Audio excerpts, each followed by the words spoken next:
আসসালামু আলাইকুম। এখন দেখবেন সংবাদ শিরোনাম। হেফাজতে থাকা 15 সেনা কর্মকর্তাকে হাজির করতে হবে ট্রাইব্যুনালে, জানালেন চিফ প্রসিকিউটর। আইন মেনে হবে পরোয়ানাভুক্তদের বিচার, বললেন স্বরাষ্ট্র উপদেষ্টা। তালিকায় না থাকা এনসিপির চাওয়া শাপলা প্রতীকের বিষয়ে সিদ্ধান্তহীন কমিশন। পিআর সহ চাপিয়ে দেয়া কোনো কিছু গ্রহণ করবে না জনগণ, মন্তব্য মির্জা ফখরুলের। রাজধানীতে এমপিওভুক্ত শিক্ষকদের উপর পুলিশের লাঠিচার্জ, টিয়ার শেল নিক্ষেপ। দাবি আদায় না হলে ক্লাস বর্জনের ঘোষণা, এনসিপি নেতাদের সংহতি। শেষ মুহূর্তে চাকসু নির্বাচনে জমজমাট প্রচার, প্রার্থীদের যোগ্যতাকেই গুরুত্ব দিচ্ছেন ভোটাররা। রাকসুতেও চলছে ব্যাপক গণসংযোগ। ডেঙ্গুতে সারা দেশে একদিনে আরো 5 জনের মৃত্যু। শিশুদের টাইফয়েডের টিকা দেওয়ার বিশাল কর্মযজ্ঞ চলবে 13 নভেম্বর পর্যন্ত। এতক্ষণ দেখছিলেন সংবাদ শিরোনাম, এখন দেখবেন বিস্তারিত। হেফাজতে থাকা 15 সেনা কর্মকর্তাকে ট্রাইব্যুনালে হাজির করতে হবে, জানিয়েছেন আন্তর্জাতিক অপরাধ ট্রাইব্যুনালের চিফ প্রসিকিউটর। যদিও তিনি বলেছেন এ ব্যাপারে বাহিনীর তরফে ডকুমেন্টারি কিছু পাননি তারা। এদিন ট্রাইব্যুনালে গণহত্যার মামলার যুক্তিতর্কে শেখ হাসিনা ও তার দোসরদের বিরুদ্ধে গুম ও হত্যার ভয়াবহ তথ্য উঠে এসেছে। শুনানিতে প্রসিকিউশন বলেছে ফ্যাসিবাদ তৈরিতে বিচার বিভাগেরও ভূমিকা ছিল। নারায়ণগঞ্জে 7 মার্ডার আইনশৃঙ্খলা বাহিনী কর্তৃক গুম ও খুনের ঘটনার অন্যতম আলোচিত উদাহরণ।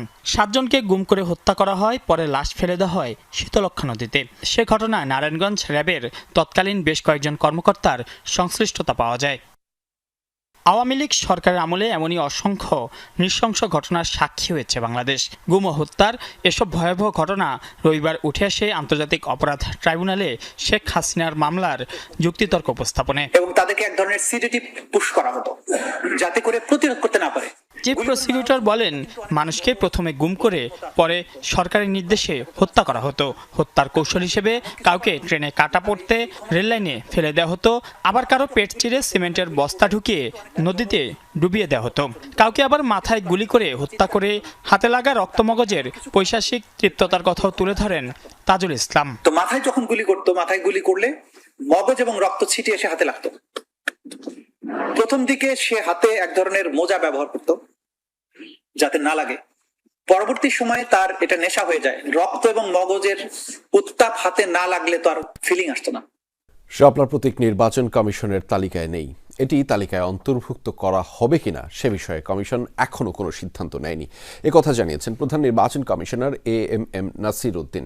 নির্বাচনের প্রস্তুতি বিষয়ে চট্টগ্রামে বিভাগের মাঠ প্রশাসন, আইনশৃঙ্খলা বাহিনী ও নির্বাচন সংশ্লিষ্ট কর্মকর্তাদের সাথে বৈঠক শেষে এই কথা জানিয়েছেন তিনি। বলেছেন, যারা এনসিপির নেতৃত্বে আছেন তারা 24-এর আন্দোলনের সম্মুখ সারিতে থেকে আন্দোলন করেছেন, তাই তারা গণতন্ত্রায়নের পথে বাধা সৃষ্টি করবেন না বলে আশা করেন সিএসি। জানিয়েছেন, সুষ্ঠু ও স্বচ্ছ নির্বাচনের আয়োজনে কমিশন নিরাপত্তা, অপতথ্য, এআই এর অপব্যবহার রোধে ব্যবস্থা নিচ্ছে। নাসির উদ্দিন বলেছেন, গণতন্ত্রে উত্তরণ সুন্দর করতে সবার সহযোগিতা জরুরি। NCB will be a problem for transition to democracy.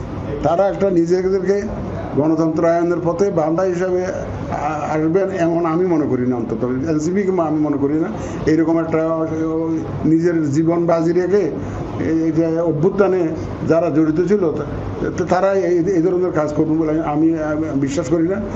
নির্বাচন বিলম্বিত করতেই পিআর এর নামে আন্দোলনে কিছু রাজনৈতিক দল, এমন অভিযোগ করে বিএনপি মহাসচিব মির্জা ফখরুল ইসলাম আলমগীর বলেছেন, চাপিয়ে দেয়া কোনো পদ্ধতিই জনগণ গ্রহণ করবে না।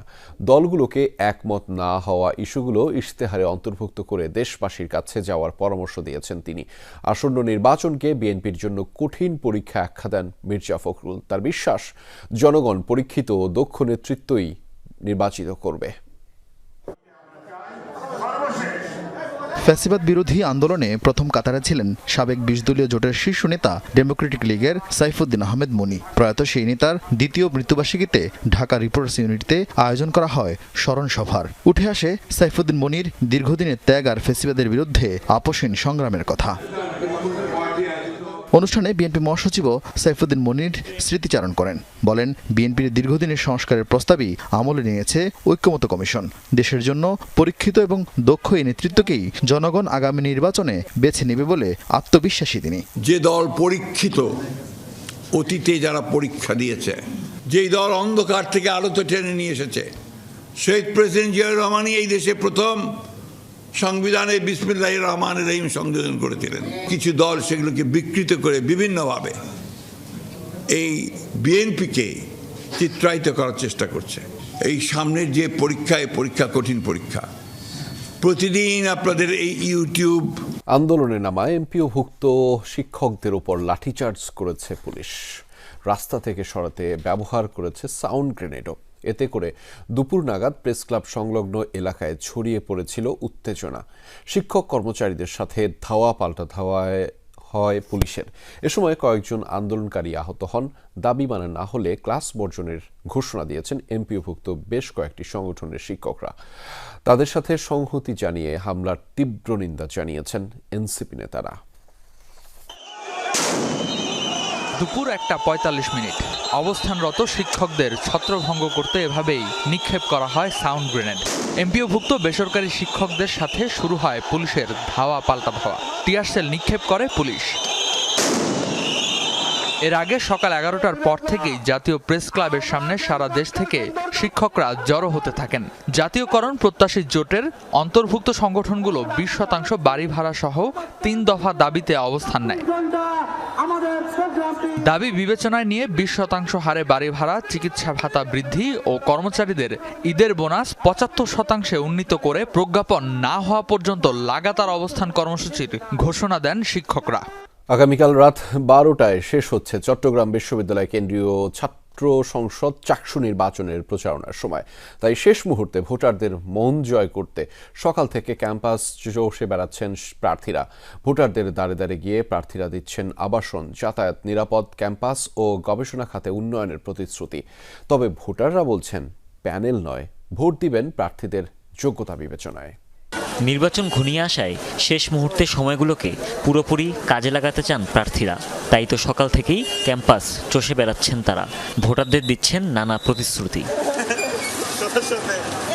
শিবির সমর্থিত প্যানেলের প্রার্থীরা গণসংযোগ করেন ব্যবসায় প্রশাসন অনুষদ, বিজ্ঞান অনুষদ, কলা ঝুপড়ি, রেল স্টেশন সহ বিভিন্ন স্থানে। সার্বিক পরিবেশ ভালো মনে হচ্ছে। ভোটাররা উৎসুক, প্রার্থীরা উৎসুক।